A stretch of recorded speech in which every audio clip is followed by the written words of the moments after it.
Jangan lupa untuk subscribe YouTube channel Metro TV News dan nyalakan notifikasinya.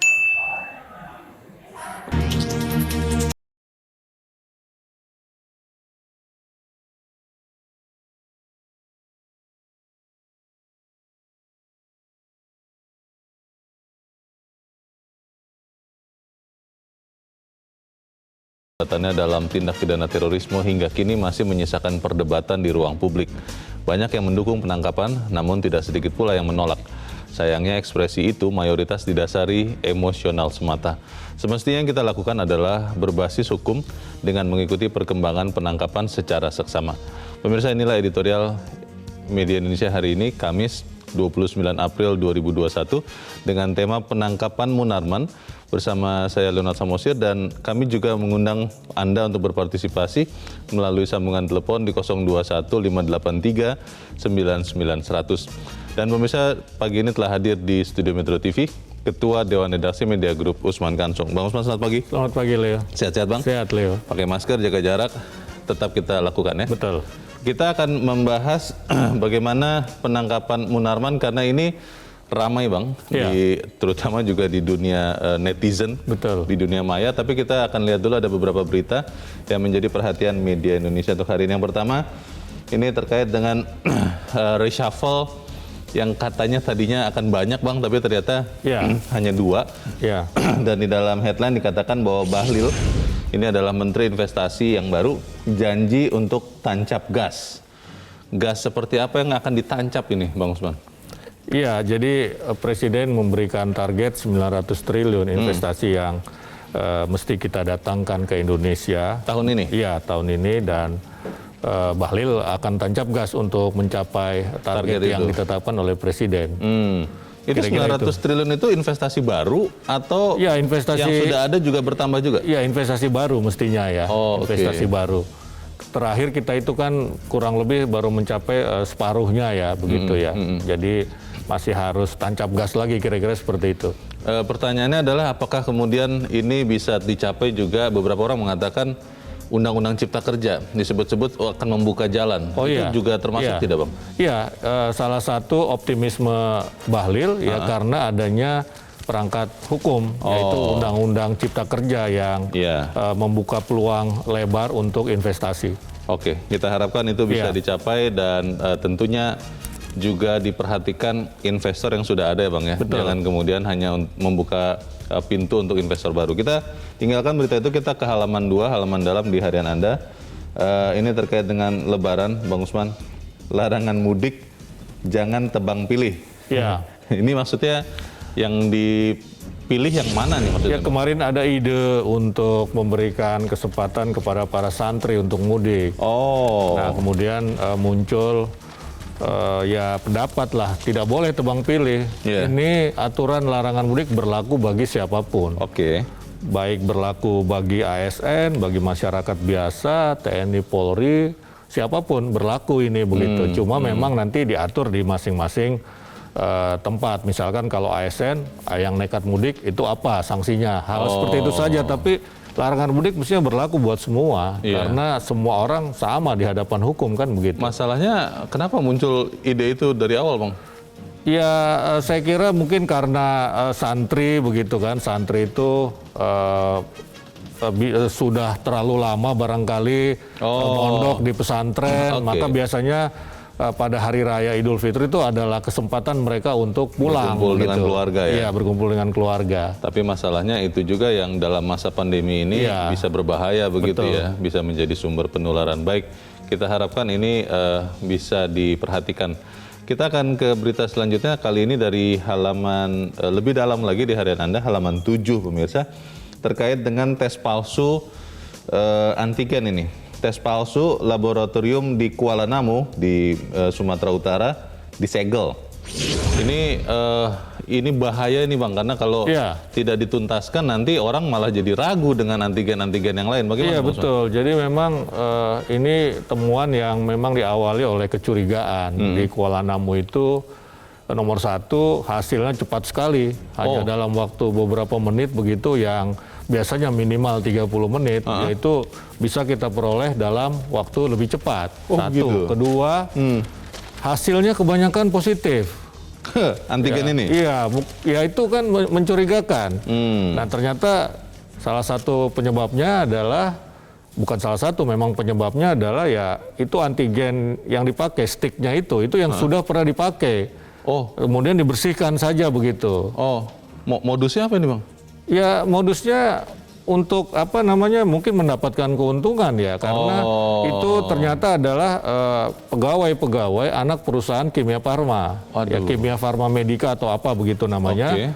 Nah itu yang melakukan. Tentu saja kan kalau dia pakai yang bekas kan, dia bisa menghemat mungkin, dan uangnya mungkin masuk ke tangan para oknum itu. Atau kalau misalnya hasilnya positif, jangan-jangan dibuka dalam tanda peluang, petik bisa aja seperti begitu itu. ya. Iya, bisa juga seperti itu. Oke, kita harap karena kan ini orang itu yang mau terbang kan, dia tidak mungkin lebih baik bayarlah daripada misalnya. kecenderungannya begitu. Iya. Ya. Kita harapkan ini benar-benar dituntaskan, jangan sampai mengurangi kepercayaan kepada tes antigen yang ada ya Bang ya. Betul. Kita tinggalkan itu, kita ke editorial pemirsa. Pada hari ini tajuk editorial adalah penangkapan Munarman. Nah ini menarik Bang, karena mulai dari proses penangkapannya kan sempat beredar videonya begitu ya. Iya. Dan itu menjadi pembicaraan banyak orang. Tetapi perhatian kita sebetulnya harusnya fokusnya kemana ini Bang? Iya, ke hukum ya. Ke hukum. Penegakan hukum. Argumennya adalah argumen hukum. Oke. Ya, bukan argumen yang lain-lain, argumen yang dalam bahasa editorial emosional. Like and dislike begitu kan kira-kira. Jadi kita kembalikan kepada hukum ya, kalau memang ada hal-hal yang tidak pas secara hukum tentu saja ada mekanismenya. Nah, misalnya pra peradilan begitu. Oke. Ini menarik karena karena peristiwa ini pembicaraan banyak netizen adalah terkait dengan sendal Bang. Tapi kita akan bahas saja, dan manusia nilai editorial Media Indonesia untuk hari ini Kamis 29 April 2021, penangkapan Munarman.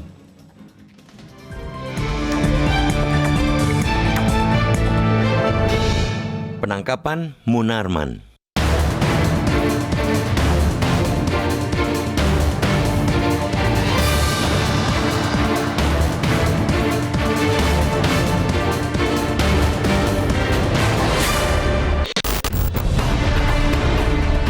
Penangkapan salah satu eks-pentolan FPI, Munarman, pada Selasa 27 April atas dugaan keterlibatannya dalam tindak pidana terorisme hingga kini masih menyisakan perdebatan di ruang publik.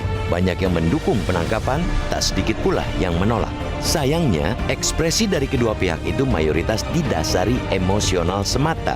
Semestinya yang kita lakukan ialah berbasis pada hukum dengan mengikuti perkembangan penangkapan itu secara saksama. Harus diakui, ini memang tidak seperti penangkapan terduga atau tersangka teroris yang biasa.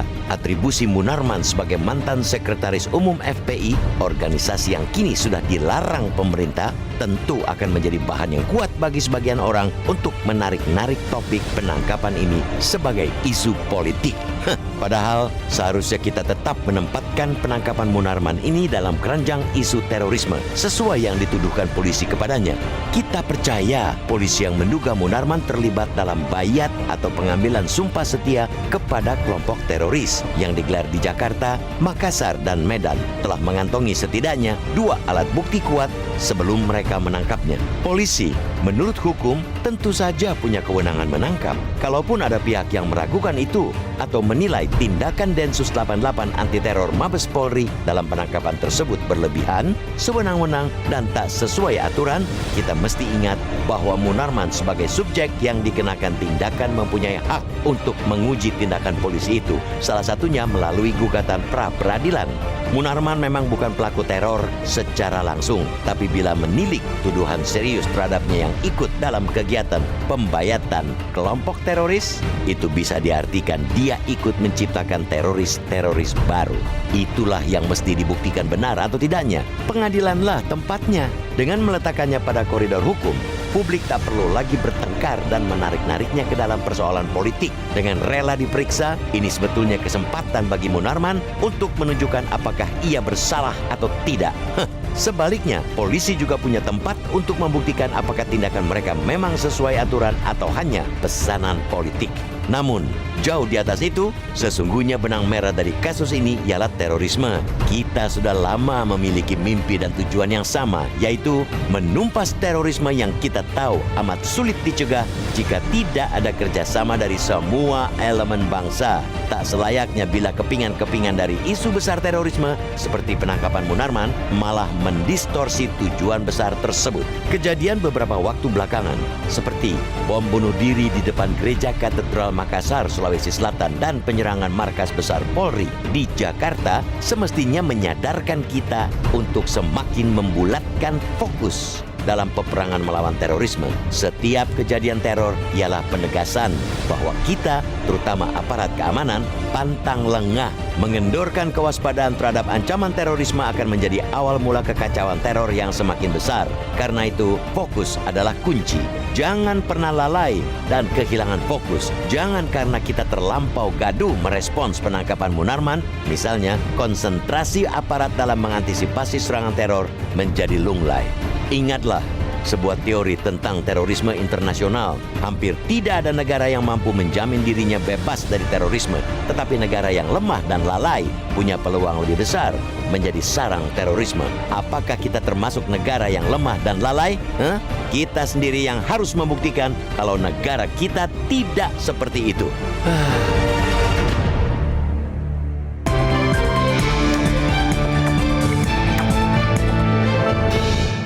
Anda bisa ikut menyatakan pendapat Anda di bagian berikut selepas jeda, pemirsa. Untuk saat ini,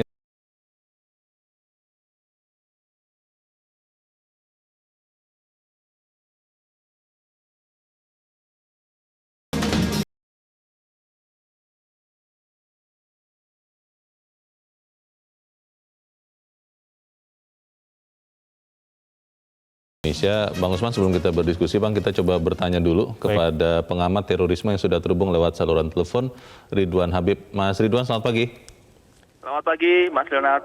Ya, Mas Ridwan, penangkapan Munarman ini menjadi perhatian banyak orang. Sebagian yang mendukung mengatakan ya sudah waktunya, tapi ada yang menolak mengatakan polisi terlalu berlebihan ketika melakukan proses penangkapan, dan juga mereka mempertanyakan apa yang menjadi dasar penangkapan. Kalau menurut Anda, penangkapan Munarman ini seperti apa sebetulnya, Mas Ridwan? Ya, sistem penanganan terorisme di Indonesia itu dilindungi dalam koridor undang-undang ya. Kita berbeda dengan negara-negara di Timur Tengah yang mereka kalau menangkap orang itu bahkan tanpa harus melalui proses hukum yang pasti ya. Ambil contoh beberapa negara di Timur Tengah itu kan kalau orang dianggap sebagai irhabiun, sebagai teroris, itu bisa diperiksa tanpa proses yang terbuka. Sementara di kita kan transparan sekali ya. Ada persidangan nanti, kemudian di persidangan itu Mas Leonard bisa ditonton oleh publik, diliput oleh media, sehingga semua konstruksi tuntutan dari jaksa itu bisa diuji. Dan vonis hakim pun dalam Undang-Undang 5 kita tahun 2018 bisa diajukan mekanisme banding. Jadi luar biasanya penegakan hukum terhadap terorisme di Indonesia seperti itu, sangat demokratis. Jadi saya kira daripada kemudian kita berdebat, kan ini di media sosial debatnya kenceng ya, baik yang pro maupun yang kontra. Betul. Saya mengusulkan sebagai jalan tengah, bagaimana kalau kita tunggu proses sidangnya? Karena toh nanti semua bukti itu akan disajikan di pengadilan. Dan semua orang bisa nonton kok itu, bukan pengadilan tertutup. Gitu Mas Donat. Ada beberapa pertanyaan juga begini Mas Ridwan, kenapa baru ditangkap sekarang kalau yang mendukung ya? Kenapa tidak sebelum-sebelumnya? Dan yang menolak mengatakan, loh dasar penangkapannya apa nih? Apakah karena disebut-sebut ikut membaiat atau bagaimana nih Mas Ridwan? Ya, kalau kita ikuti penjelasan resmi dari Humas Polri adalah keterkaitan saudara M itu dengan proses baiat ISIS ya. Adapun nanti perkembangan penyidikannya kita kan belum tahu. Misalnya kemarin ditemukan barang-barang yang diduga sebagai bahan bom di bekas markas FPI. Apakah itu ada hubungannya kepemilikannya dengan saudara M gitu ya. Kemudian sekitar 1 bulan yang lalu ada 4 tersangka mantan anggota FPI yang mempersiapkan peledakan di Condet dan Sukabumi itu. Nah, nanti apakah ada keterkaitan antara mereka dengan saudara M?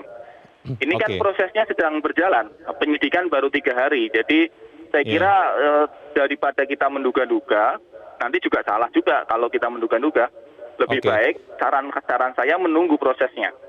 Mas Ridwan, bisa dijelaskan secara sederhana tidak sebetulnya proses baiat itu untuk teroris atau calon teroris itu apakah termasuk bisa disebut kegiatan terorisme juga atau apa yang sebenarnya dilakukan pada saat baiat itu, Mas?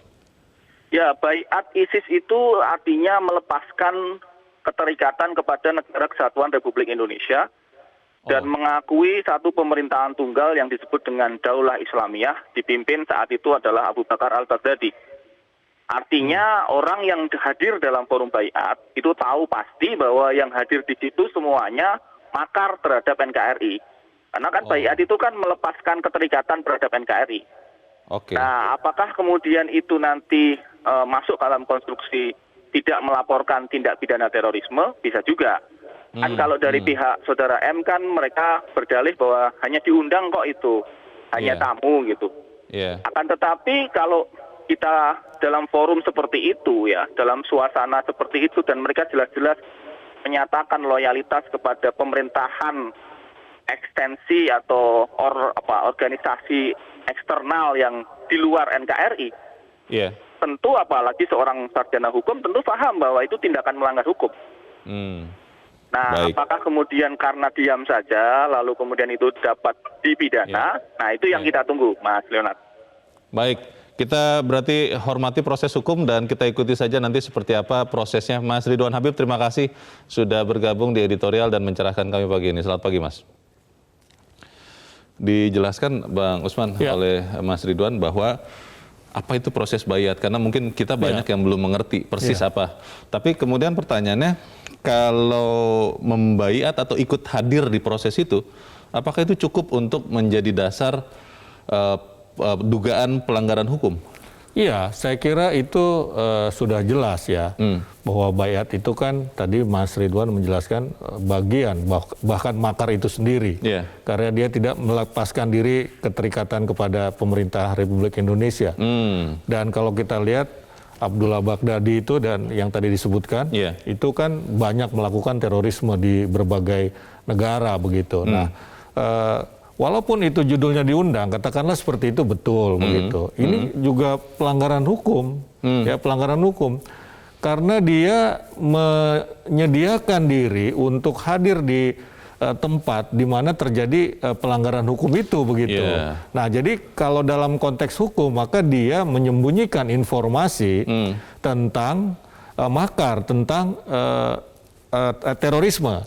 Mestinya dia melaporkan, Nah, paling tidak itu, ya walaupun ada tuduhan lain atau dugaan lain terhadap Munarman, misalnya menggerakkan aksi terorisme, kemudian permufakatan jahat untuk melakukan tindakan terorisme. Nah itu Mas, Bang, yang menjadi dasar karena beberapa orang mengatakan yang tersangkut tindak pidana terorisme harus terorisnya yang melakukan aksi teror itu sendiri. Nah kalau Munarman tidak kan seperti tidak itu. melakukan teror, katanya begitu. Tidak harus seperti itu ya. Misalnya kalau kita lihat Usamah bin Laden misalnya, dia kan tidak turun langsung ke lapangan. Bahkan yang membiayai pun kan kita lihat banyak sekali yang kemudian ditangkap oleh polisi, oleh Densus, atau di negara lain ya oleh aparat keamanan negara lain. Padahal dia tidak ikut, tapi dia membiayai misalnya begitu. Ya, atau dia mendukung, katakanlah seperti itu bisa sebetulnya. Pertanyaannya Bang, kalau kemudian ini sudah dilakukan ya proses hukum, bagaimana kemudian menyikapi orang-orang yang mungkin masih relatif emosional? Karena sebagian mengatakan bahwa ini adalah perlawanan besar antara pemerintah dan bukan pemerintah gitu. Bagaimana Bang? Iya, saya kira seperti disampaikan di editorial dan juga oleh Pak Ridwan Habib tadi, itu kembalikan saja kepada proses hukum. Ya, kembalikan kepada proses hukum. Misalnya begini, kalau ada anggapan bahwa menutup mata Munarman adalah pelanggaran HAM misalnya, itu juga kita lihat nanti seperti apa. Aturannya seperti apa? Aturannya seperti apa, karena Kalau kawan-kawan yang mengatakan itu pelanggaran HAM, Oke. saya tidak mendapat penjelasan teknis. Kenapa itu dikatakan pelanggaran HAM? Baik. Tapi kalau dari polisi ada penjelasan teknis, Oke. karena supaya Tidak mengenali operator. tersangka tidak mengenali polisi, misalnya Baik. seperti itu, kan Untuk- bisa melakukan balas dendam. Harus kita tahan dulu, Iya. Bang Usman, karena kita harus Baik, jeda dahulu iya. dan pemirsa tetap bersama kami. Editorial Media Indonesia segera kembali.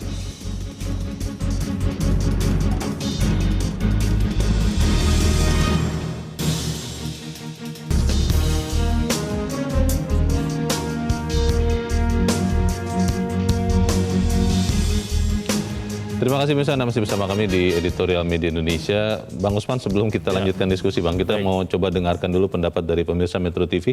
Kita sudah terhubung dengan pemirsa Metro TV di Bekasi, Jawa Barat. Ada Pak Ondo Silitonga. Pak Ondo, selamat pagi. Selamat pagi. Selamat pagi, Pak Ondo. Pagi, Ya, pagi. bagaimana Pak pendapat mau- Anda, Pak, penangkapan Munarman ini? Silakan, Pak. Oke, menurut saya Densus 88 itu tidak akan sembarangan menangkap orang yang tahu hukum, yang notabene pengacara. Pasti dia sudah punya kekuatan hukum yang benar.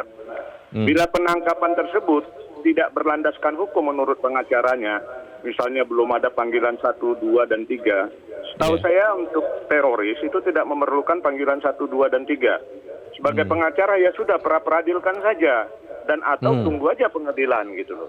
Iya. Dan menurut pengalaman, bila Densus menangkap terduga teroris, sampai saat ini yang saya tahu ya, mudah-mudahan benar, belum ada yang bebas, berarti penangkapan mereka itu 100% benar. Kemudian, bila pembayatan di Universitas di Makassar, Jakarta, Medan itu benar adanya, maka kita sebagai bangsa ini perlu melakukan tracing.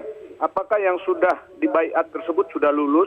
Apakah sudah jadi PNS, pegawai BUMN, polisi, TNI, atau partai, atau jadi anggota DPR MPR? Untuk itu lembaga harus benar-benar melakukan bersih-bersih untuk hal ini. Saya khawatir jangan-jangan tidak hanya di 3 kota dan tidak hanya di 3 perguruan tinggi. Demikian, terima kasih. Baik, terima kasih Pak Ondo Silitonga di Bekasi, Jawa Barat. Di belakang Pak Ondo ada Pak Ihwan di Jember, Jawa Timur. Pak Ihwan, selamat pagi. Selamat pagi Bang Leo, selamat pagi Bang Usman. Selamat pagi, Pak Iwan. bahwa Silakan, Pak. Penangkapan secara hukum itu mesti didasarkan kepada crucial logic, yaitu logika yang ketat dan gawat, crucial test berdasarkan penyelidikan dan penyidikan yang gawat ketat juga, dan crucial law argumentation.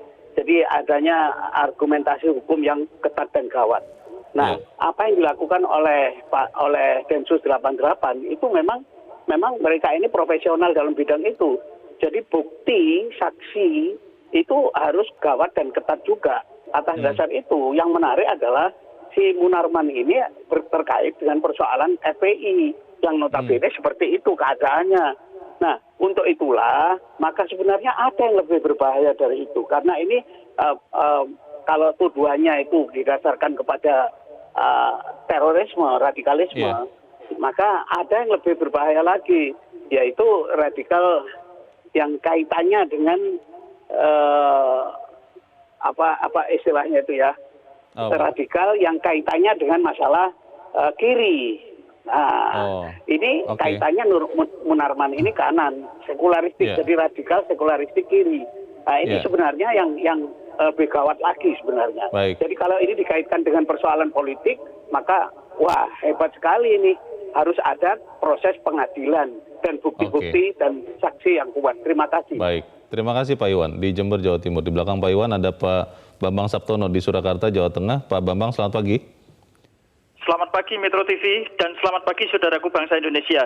Selamat pagi, silakan Seperti yang Pak Bambang. seperti yang disampaikan oleh Divisi Humas Polri bahwa Munarman atau ex-sekretaris umum FPI ditangkap oleh Detasmen Khusus Anti Teror Polri pada Selasa 27 April kemarin, yaitu terkait dengan dugaan kasus kegiatan baiat terhadap negara Islam di Irak dan Suriah atau ISIS yang dilakukan di Jakarta, Makassar, kemudian satu lagi di Medan. Nah, di mana Munarman diduga melanggar Undang-Undang Nomor 5 Tahun 2018, yaitu tentang tindak pidana terorisme. Nah, menurut kami, Mas, bahwa Densus Anti Teror Polri selama ini bekerja secara profesional, sesuai aturan, dan selalu bertindak berdasarkan bukti-bukti yang kuat.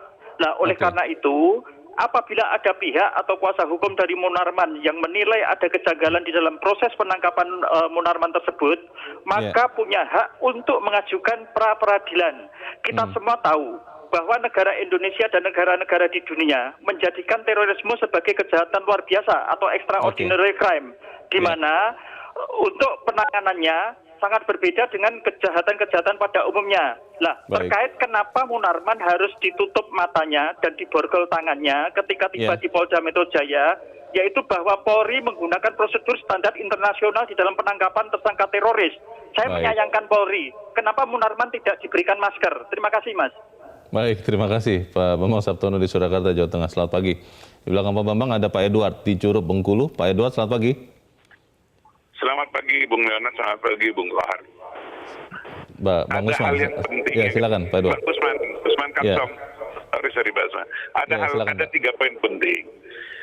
Bahwa teroris itu seperti yang disampaikan, yang diuraikan tadi, tidak orang yang melakukan pelaksanaan teroris, tapi mungkin memotivasi, memberikan pengajaran itu yang pertama juga disebut teroris.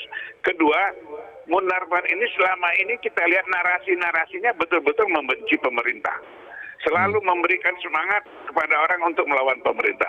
Yang ketiga, penangkapan terhadap Munarman sudah banyak dibahas oleh pakar-pakar hukum, memang sesuai standar operasional oleh Densus 88. Jadi kalau ada pihak-pihak yang mempertanyakan, kita sesalkan. Kita khawatir bahwa kita sadar betul teroris itu nyata ada di Indonesia. Sudah banyak korban, sudah yang terakhir lah Gereja Katedral. Nah ini betul-betul ada. Nah siapa ya pelakunya di belakang? Kalau memang Munarman tidak ikut, tetapi dia motivasi. Jangan-jangan saya anggap bahwa kebetulan kan banyak anggota FPI yang ikut. Jangan-jangan di dalam FPI itu memang sudah diajarkan oleh Rizik Sihabnya sendiri bahwa ini komandonya Munarman, kamu berlaku. Munarman itu bukan orang pintar, sarjana hukum yang sudah berpengalaman dalam menangani hukum. Baik, terima kasih Pak Edward di Curug Bengkulu. Selamat pagi Pak.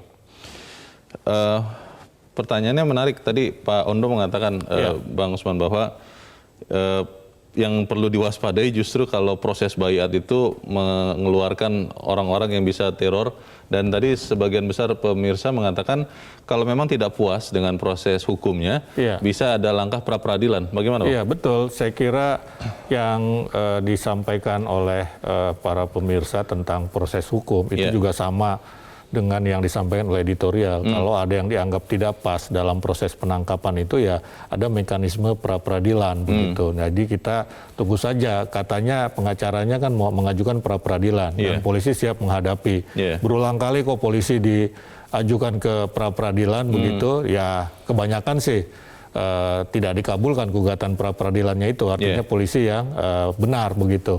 Walaupun ada juga yang menang di gugatan pra-peradilan begitu, tapi kalau kita lihat persentasenya lebih banyak yang polisi yang menang begitu. Artinya penangkapan yang dilakukan oleh polisi sebagian besar itu sudah sesuai dengan prosedur. Ya, kalau kita lihat undang-undang terorisme itu yang sekarang, yang baru, yang 2018 itu kan memang memberi keleluasaan.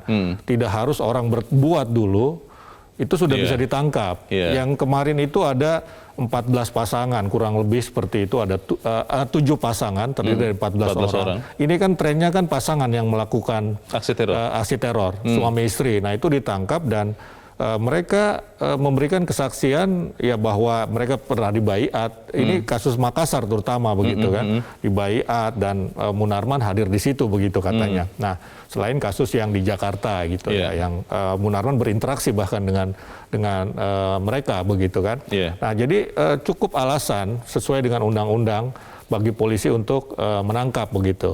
Nah yang kedua yang dikatakan Pak Ondo ini juga harus kita waspadai. Itu yang dibayar mungkin bukan cuma 14 yang ditangkap, banyak mungkin yang lain dan bisa juga memang tidak di 3 kota.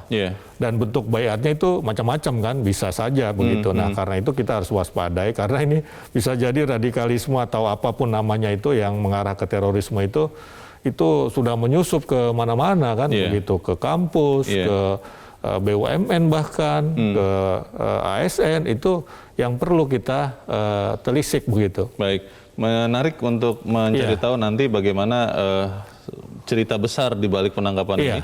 Tapi kita harus jeda dulu. Bang Usman dan Musa tetap bersama kami. Editorial Media Indonesia segera kembali.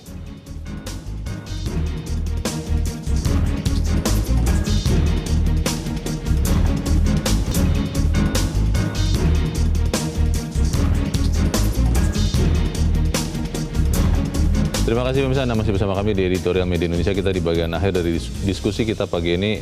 Bang Usman melihat juga editorial, dikatakan bahwa kita tetap harus fokus pada pemberantasan atau pencegahan terorisme. Jangan sampai kemudian keramaian terkait dengan penangkapan M ini, Munarman, itu kemudian mengacaukan atau mengganggu fokus kita. Persisnya seperti apa Bang itu dilakukan? Iya, saya kira memang pencegahan itu perlu dilakukan, ya, deradikalisasi perlu dilakukan.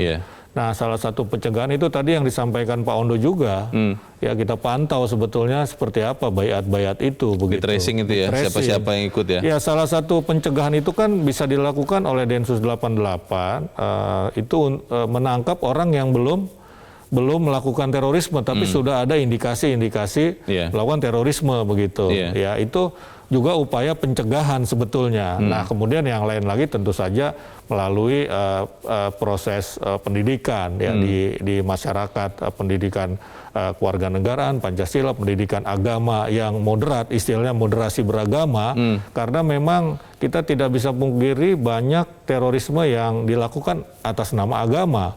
Karena itu pendidikan moderasi agama itu perlu kita lakukan dalam konteks mencegah begitu. Jadi banyak hal yang kita lakukan untuk mencegah terorisme, termasuk sebetulnya penindakan juga upaya mencegah. Di situ kan akan mudah-mudahan muncul efek jera orang untuk tidak mencoba-coba karena hukumannya berat loh, kira-kira seperti itu. Proses hukum ini kan idealnya adalah dilakukan secepat mungkin Bang, dengan biaya semurah-murahnya, itulah esensi dari peradilan. Tapi kalau melihat beberapa kasus terorisme, apakah itu bisa juga dilakukan dengan kecepatan yang lumayan juga begitu? Iya, kan sudah ada aturannya. Misalnya dalam waktu 14 hari itu kan harus ditetapkan dia sebagai tersangka, dan Munarman sudah ditetapkan. Ketika sudah ditetapkan tersangka, kemudian ada proses penahanan. Ya bisa berapa hari begitu, 30 hari, kemudian bisa diperpanjang kalau prosesnya belum selesai. Kemudian disampaikan ke kejaksaan, ya setelah itu kejaksaan dilihat, diperiksa, saya kira ya sudah bisa masuk pengadilan, ya selesai. Ya itu jadi saya kira semua ada aturannya, semua ada aturannya dalam konteks peradilan yang cepat begitu. Belajar dari kasus ini Bang, apa yang kita bisa sampaikan kepada masyarakat? Karena betul saya melihat di Twitter, di berbagai media sosial yang lain, kebanyakan itu yang mendukung maupun yang menolak itu sama-sama mengedepankan emosi, tidak menggunakan dasar hukum, tidak menggunakan logika-logika peraturan yang ada. Karena kalau ini terus-terusan terjadi kan bangsa ini bisa menjadi bangsa yang sangat gaduh Bang. Iya, ya memang itu tidak bisa dihindari ya di medsos ya begitu. Nah cuma bagaimana kita juga mampu menahan diri, ya mampu menahan diri, karena kalau kita terlewatkan itu bisa juga kita melakukan pelanggaran hukum. Ya kasus misalnya salah satu dosen ya di Universitas di Medan, Sumatera Utara itu mengomentari kasus pengeboman oleh keluarga di Surabaya, di gereja di Surabaya, itu kan akhirnya terkena karena ada kecenderungan dia mendukung terorisme satu, kemudian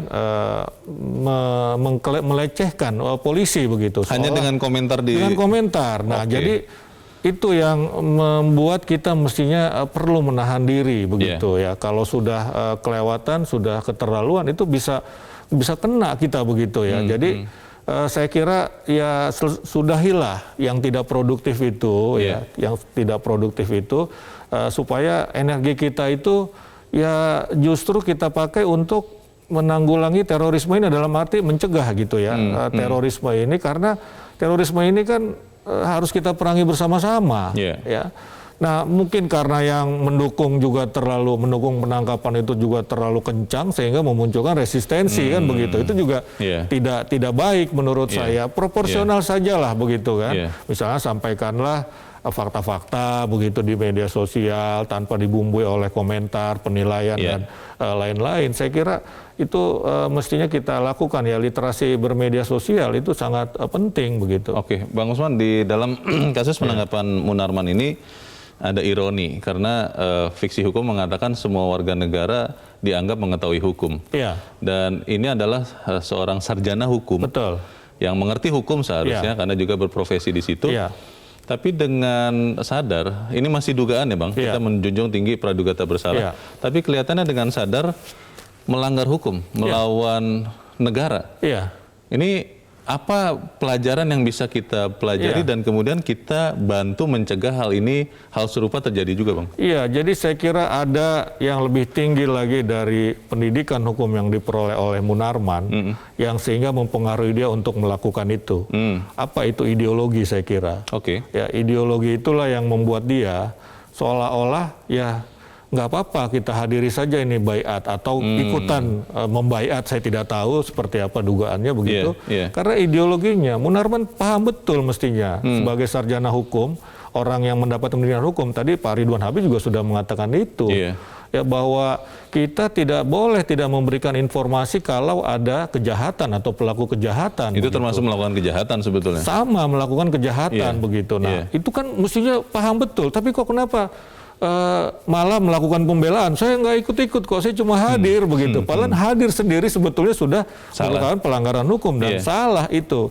Itu terjadi karena memang ya ideologi, saya kira ya, ini dugaan saya. Karena itu kan polisi dugaannya 3 ya.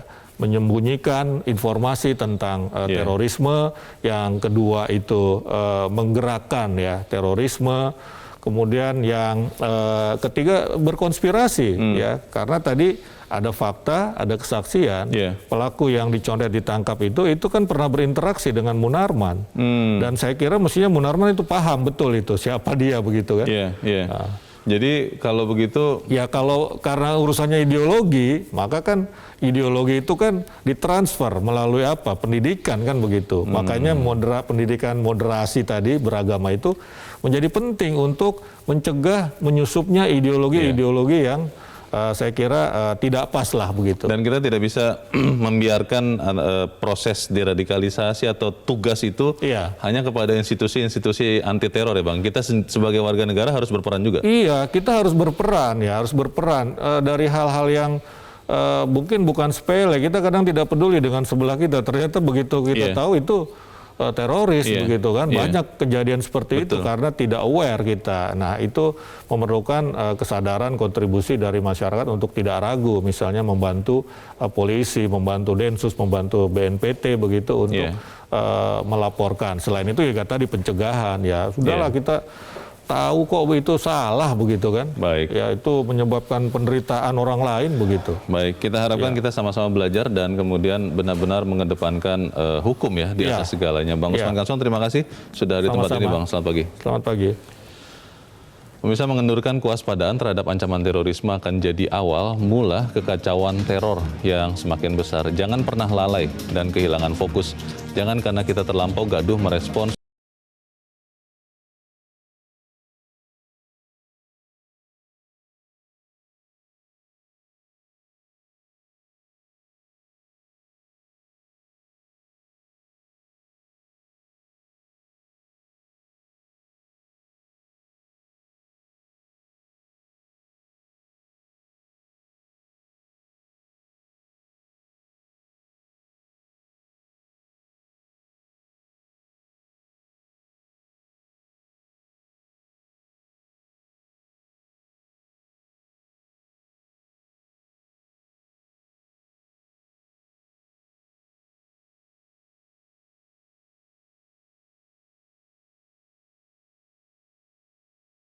Metro TV.